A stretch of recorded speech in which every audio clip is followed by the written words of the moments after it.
Okay, so we're at 2 minutes past, so maybe we'll kick off. So I just wanted to say thank you for joining us for this webinar, where we're going to share the findings from our latest research report, Powering Change: Why Industrial Gas Companies Must Speed Up Their Transition to Renewables. For those of you who don't know, Share Action is a responsible investment NGO with a vision of a financial sector that serves both people and the planet. I'm Jackie Garton. I'm the Senior Campaign Manager on the Corporate Climate team at Share Action. And since 2021, we've been supporting a group of investors to engage with Europe's largest chemical companies on their decarbonisation strategies. The group of investors now sits at 44 with over $9.5 trillion of assets under management and advice. And as part of the work on chemical decarbonisation, we have evolved to include an engagement work stream focusing on the industrial gas sector as a specialist subsector sitting at the top of the chemical value chain. We are joined today by Lydia Heinrichs. Lydia is the author of the report, and after completing her PhD at the University of Cambridge in 2022, Lydia joined Share Action's corporate climate team, where she served as the lead researcher on our chemical decarbonisation campaign for 2 years. She now lives in New York, where she works as a freelance climate researcher and consultant specialising in industrial decarbonisation. Before I hand you over to Lydia, just some basic housekeeping. We'll be holding a Q&A session after the presentation, so if you can please save your questions to the end, and then you can either feel free to raise your hand and come onto the screen or just drop a question in the chat. Also, just to highlight that this session is being recorded, and we'll be sharing the slides and the recording of the session with everyone who has registered. So without further ado, I will hand you over to Lydia. Hi, everyone. Thanks so much for coming. Yeah, as Jackie mentioned, there is a bit of drilling going on in my building, so I hope you can hear me, but I'll just proceed as usual. So I'm going to give a quick overview of the findings of our report, starting with a brief overview of the industrial gas sector for those of you who may not be super familiar with it. And then I will discuss the standards that we set out in our report for industrial gas companies' transition to renewable energy, and also briefly discuss how companies are performing against those standards. So starting off with an overview of the industrial gas sector. So the industrial gas sector produces a range of gases, including oxygen, nitrogen, hydrogen, carbon dioxide, and a number of other gases for a wide range of a wide range of sectors, including oil and gas extraction and refining, chemical production, steel manufacturing, fertilizers, medical oxygen and anesthetics, semiconductor manufacturing, and many others. So many of the familiar products you use in your daily lives, industrial gases will have been used in the production of those products at some point. The industry is highly concentrated. It's dominated by 3 companies who together account for 70% of global market share. This includes Linde, Air Liquide, and Air Products. And the final point that I want to make before I move on is that these companies could serve a really critical role in the energy transition, both because they are upstream of so many industries. So the ability of those industries to decarbonize will partly depend on industrial gas companies' progress in reducing their emissions. And also because they're big hydrogen producers, and renewable hydrogen is expected to play a really critical role in the renewable energy transition, in decarbonizing applications which can't be directly electrified, and also in energy storage for grids. But the main reason why these companies are important from a decarbonization perspective, and why we chose to write this report, is that these companies, even though you may not have heard of them, they're some of the largest corporate electricity consumers in the world. Linde and Air Liquide are 2 of the 3 largest corporate electricity consumers, reporting to the Carbon Disclosure Project. Only Amazon is of a similar scale. And despite the fact that tech companies have been receiving a lot of media coverage in recent months for their rapidly growing electricity consumption, Linde and Air Liquide are still larger electricity consumers than most of these big tech giants, which you're probably more familiar with. So they consume more electricity per year than Amazon, Google, and Microsoft. Really big electricity consumers. And today, industrial gas companies remain highly dependent on fossil fuels with very high Scope 2 emissions. So I put up a chart here comparing industrial gas companies' Scope 2 emissions. That includes not only electricity, but also steam. Industrial gas producers are also big steam consumers. So I've put up a chart comparing industrial gas companies' Scope 2 emissions to those of other major electricity consumers, including BASF, who are the world's largest chemical producer, and also Google and Amazon. And as you can see, Linde and Air Liquide have a Scope 2 footprint that is about 4 times the size of Google and Amazon's, and about 3 times the size of BASF's. Just as a side note, Scope 2 emissions are not the only source of industrial gas companies' emissions. They also have significant Scope 1 and 3 emissions, but we chose to focus on Scope 2 emissions because they are so critical for this sector. The good news is that the majority of industrial gas companies' Scope 2 emissions are pretty straightforward to decarbonize. Most of the technologies required for addressing these emissions are already widely available and highly commercially competitive. These include wind, solar, batteries, and also electric air compressors. So decarbonization in the sector is really low-hanging fruit, especially when compared to sectors such as steel, the rest of the chemical sector, cement production. This is really, there's a lot of near-term progress that can be made on industrial gas companies' emissions. Nonetheless, industrial gas companies haven't made much progress to date on addressing these emissions. So they're still heavily dependent on fossil-powered electricity and steam. And as you can see from the chart that I've put up here, industrial gas companies still source only about less than 20% of their electricity from renewable sources. For Linde, that's actually less than 12%. In an era when we've now reached about 32% renewables in global electricity generation. And in addition, companies lack ambitious policies and targets to transition away from fossil fuels, as I will show in this webinar.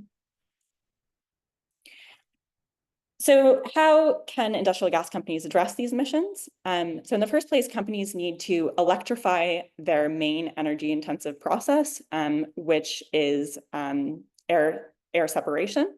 This is the process for producing oxygen, nitrogen, and argon.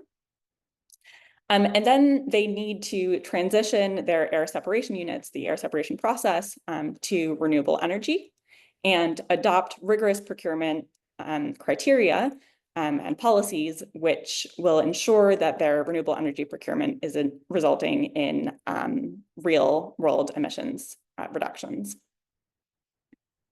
So I'll go through each of these in turn, starting with process electrification.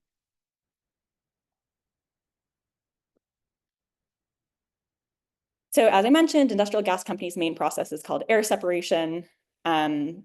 Basically, I'll just give a quick overview of this process. Basically, what happens is that the air separation unit will suck lots of atmospheric air into the unit and compress it under very high temperatures and cool it, under very high pressures, and then cool it to cryogenic temperatures and separate out the different gases from each other.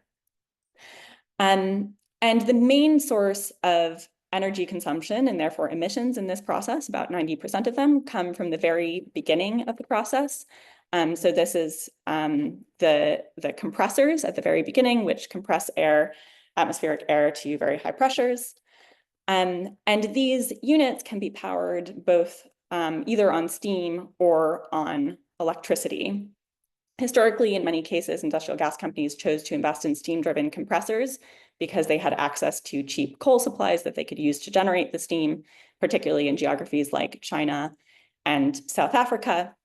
But electric compressors are equally well established. They've been around for decades at this point. And Air Liquide has actually told us that 95% of their air separation units are already electrified. And electrifying ASUs comes with major decarbonization benefits. In the first place, this is because electric ASUs are much more energy efficient than steam-powered ASUs. So even without renewable energy, there's already large emissions reductions that can be achieved just by transitioning ASUs to electricity. But also electrifying ASUs means you can run them on renewable electricity, so you can completely decarbonize, completely eliminate those emissions. So in our report, we asked that companies electrify 100% of their air separation units by 2030. There's a really strong business case for doing so because these assets are so much more energy efficient, as I mentioned. So they enable reductions in operational expenditures. They have much lower CO2 emissions, and they enable the transition to renewable energy. But industrial gas companies' targets on ASU electrification really lack ambition. So Air Liquide, who has been the most ambitious on this front, aims to electrify only another 2.5% of its ASUs by 2035, reaching 97.5% by 2035. So they don't have a 100% electrification target. Just for a sense of how important this is, Air Liquide has said that the remaining 5% of their ASUs account for more than a third of their Scope 2 emissions. So there's really a lot of progress that could be made on this front for this company. Linde aims to electrify only 50% of their ASUs by 2035, and Air Product doesn't have a target at all. So moving on to renewable energy. While electrifying ASUs is an important first step, to fully decarbonize, companies will need to transition their ASUs to renewable energy. So I'm going to spend the rest of the presentation talking about what a high quality procurement strategy for renewable energy looks like. And this is really important because not all approaches to renewable energy procurement equally contribute to grid decarbonization. So there are some approaches to renewable energy procurement which enable companies to lay claim to very high levels of renewable energy use in their operations while doing almost nothing to contribute to an expansion of renewable energy capacity in the electricity system, and therefore to grid decarbonization. So in our report, we've identified 3 principles for high quality renewable energy procurement. The first is additionality. All procurement must support additional renewable energy capacity in the electricity system. The second is location. Procured renewable energy should be generated within the same grid as the electricity load. And the third is time. Procured renewable energy should be generated within the same hour as the electricity load. So I'll go through each of these in turn, starting with additionality. And basically what additionality means is that renewable energy procurement needs to support new generation. If generation isn't new, it's not driving emissions reductions in the grid, it's just shifting emissions to other grid users. And there are several mechanisms that companies can use to procure renewable energy, and not all of them contribute equally to, or don't provide equal levels of support for additionality in the grid.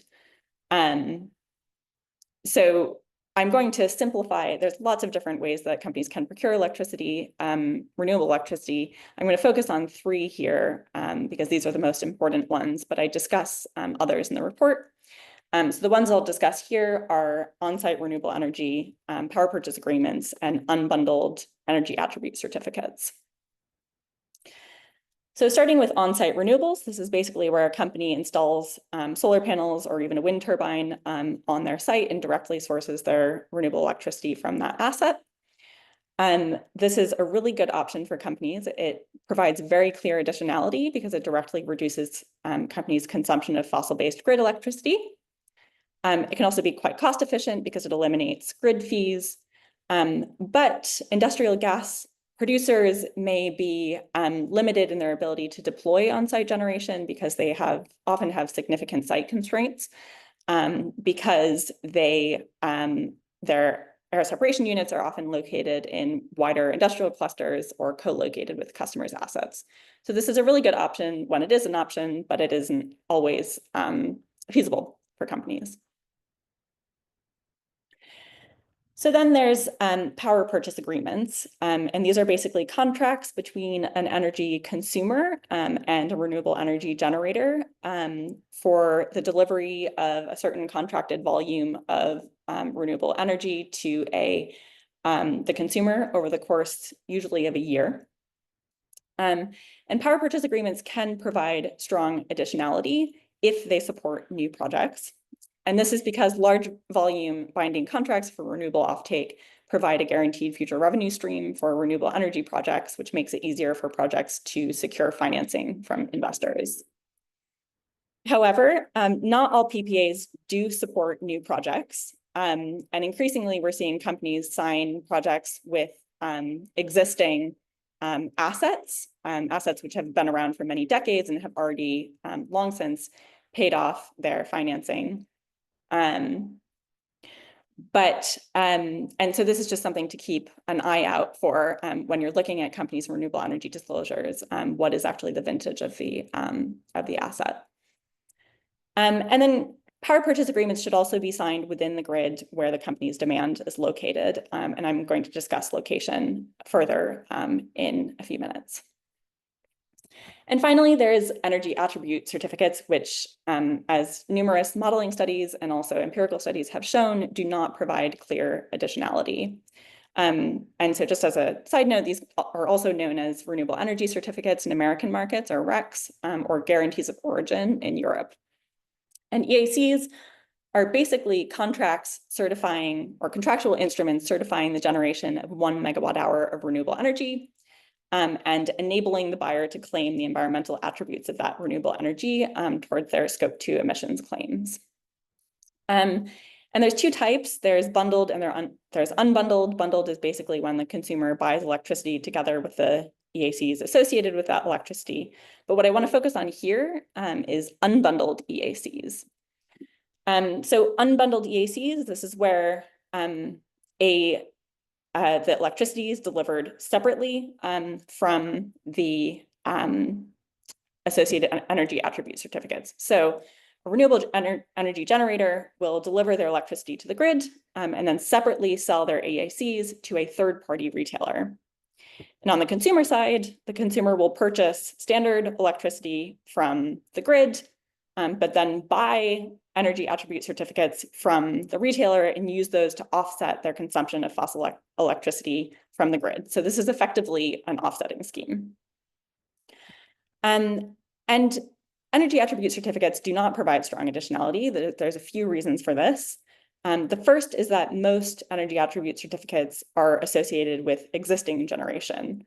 So they do not provide support for new renewable energy capacity. A really famous example of this is that in European guarantee of origin markets, there is a lot of EACs which are associated with 30, 40-year-old hydro assets in Scandinavian countries. And these are not doing anything to drive new renewable energy capacity in the electricity system.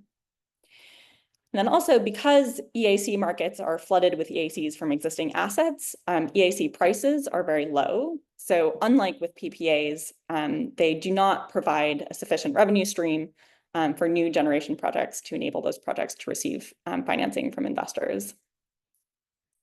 And then finally, there's often a lack of spatial and temporal correlation between the renewable energy generated and the corporate load. So for example, companies can procure an EAC from Norway and use it to count against their fossil electricity consumption in Spain, even though there's no way that electricity generated in Spain could physically, generated in Norway, sorry, could physically reach Spain. So just as a quick summary, companies should prioritize on-site generation where that's an option and power purchase agreements with new generation assets located in the same grid. And energy attributes certificates should be excluded unless there are no other procurement options available. So the second principle that I want to talk about is location. Procurement must support renewable energy generated within the local grid. Current accounting methodologies, such as the Greenhouse Gas Protocol, enable companies to lay claim to renewable energy which has been generated in a different grid from the site of consumption. So as in the example I just cited, a company based in Spain can claim renewable energy generated in Norway. But grids face physical bottlenecks which prevent the transmission of electricity over long distances. So most grids are operated on a national level. I've shown an image of, or a map of electricity grids in Europe on the screen. And while some parts of the world are working on greater interconnection between regional grids, it's still the case that, for the most part, renewable energy that is generated within a country will be consumed within that country. So companies need to ensure that the renewable energy that they're claiming is generated within the same grid that they are located in. And the final principle that I want to talk about is time. So current renewable energy accounting methodologies, including the greenhouse gas protocol, are based, they use what's known as an annual matching methodology. And basically what this means is that a company can claim renewable energy generated at any time in the year against electricity consumption at any time in the year. And as I'm sure you're aware, renewable energy is highly variable in its output. It varies day by day and season by season. So effectively, this approach to renewable electricity accounting enables companies to claim renewable energy generated at times of peak consumption, say at noon on a midsummer day, against at peak generation, against electricity consumption at times of limited renewable energy availability, say on a midwinter night. So this graph from Granular Energy compares an annually matched renewable energy portfolio to the electricity consumption of a data center and helps to kind of illustrate this point. So here we have the data center's electricity consumption. Here's the solar generation profile, kind of going up and down. When solar availability is high, most of that electricity, the electricity that's been generated, will go to waste. If there's no storage, to save it for another time. And when at night, when the solar panels aren't generating electricity, then companies will be dependent on fossil electricity from the grid. And this results in a big mismatch between the amount of renewable energy that companies say that they're using and the amount that they're actually using. The IEA has recently put out some analysis showing, in the context of data center electricity consumption, that a 100% annually matched solar PV portfolio will meet, on average, only 40% of hourly baseload electricity demand in the US. And for wind, that would be 65%. And this is actually pretty consistent across geographies. And so the other 35 to 60% will be supplied by the grid. So even though companies can claim 100% renewable energy under greenhouse gas protocol rules, actually their electricity use, their renewable energy use is much lower than that. So what we need is a procurement strategy which prioritizes not just a greater volume of renewable energy, but a greater number of hours that renewable energy is being used over the course of the day and year. And fortunately, this exists. It's called granular matching, or 24/7 matching. And this approach requires companies to match their electricity consumption on an hourly or sub-hourly basis with renewable energy generated on the local grid. This spurs investment in a much more diverse range of technologies to support renewable energy use at all hours, including not just wind or solar, but wind and solar and batteries to kind of smooth out the generation curve and ensure that they're using renewable electricity during as many hours as possible.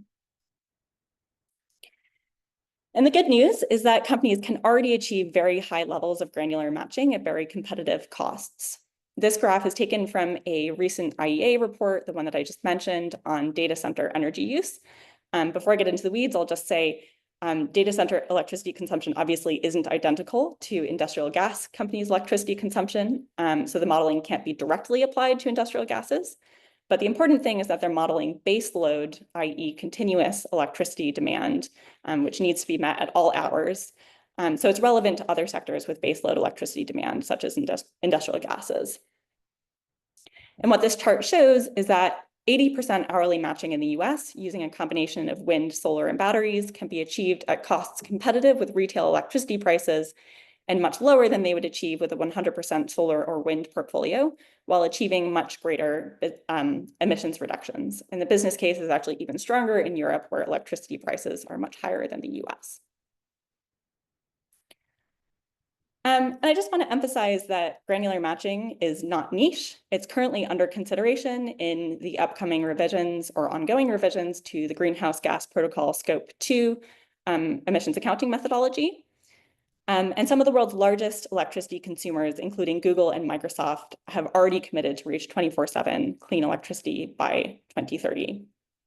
For technical reasons, it would be difficult for industrial gas companies to reach an 100% hourly match portfolio in the next 5 years, mainly because it's difficult to switch. While air separation units have limited demand flexibility, it's not easy to switch cryogenic units on and off. But their focus needs to be on increasing their renewable energy procurement as quickly as possible in the next 5 years. So just as a reminder, companies are currently procuring around 20% renewable energy on an annual basis. So they have a long way to go before they can get up to that sort of 80% threshold that I was just talking about. In the longer term, it will be feasible for companies to reach 100% hourly matching, but this will require technologies that are a little bit more nascent, such as wind, solar, and batteries. More nascent than wind, solar, and batteries, such as long duration energy storage, and also ASU flexibility. So how are industrial gas companies performing on their renewable energy procurement? Not particularly well. So no company has set a granular target or discloses granular renewable energy consumption. Companies lack explicit policies on renewable energy additionality, and disclosures indicate that they're still highly dependent on unbundled EACs. So for example, Linde in 2023 derived around 38% of its renewable energy use from unbundled EACs or contracts that deliver unbundled EACs. There's no evidence that companies have procured battery storage or hybrid PPAs. And on the basis of PPA procurement through December 2024, Linde and Air Liquide are on track to source less than a third of their electricity from renewable energy on an annual basis by 2030, and Linde only 12%. And just as a reminder, the current average share of renewables in global electricity generation is 32%. So just some takeaway points. Industrial gas companies are some of the world's largest electricity consumers with extremely high Scope 2 emissions. The technologies to address most Scope 2 emissions are already highly commercially competitive today. And to address these emissions, companies need to electrify 100% of their ASUs and transition to renewable energy as quickly as possible, adopting high-quality procurement strategies that are focused on additional, local, and time-matched renewable energy. And yet companies are really falling behind. They remain heavily dependent on fossil powered steam and electricity and lack robust, transparent strategies for transitioning away from fossil power. So on the final slide, I've put up some pushback that we can expect from companies in engaging with them on the issues that I've outlined in this report. And some ways that investors can respond to companies when they give this kind of pushback.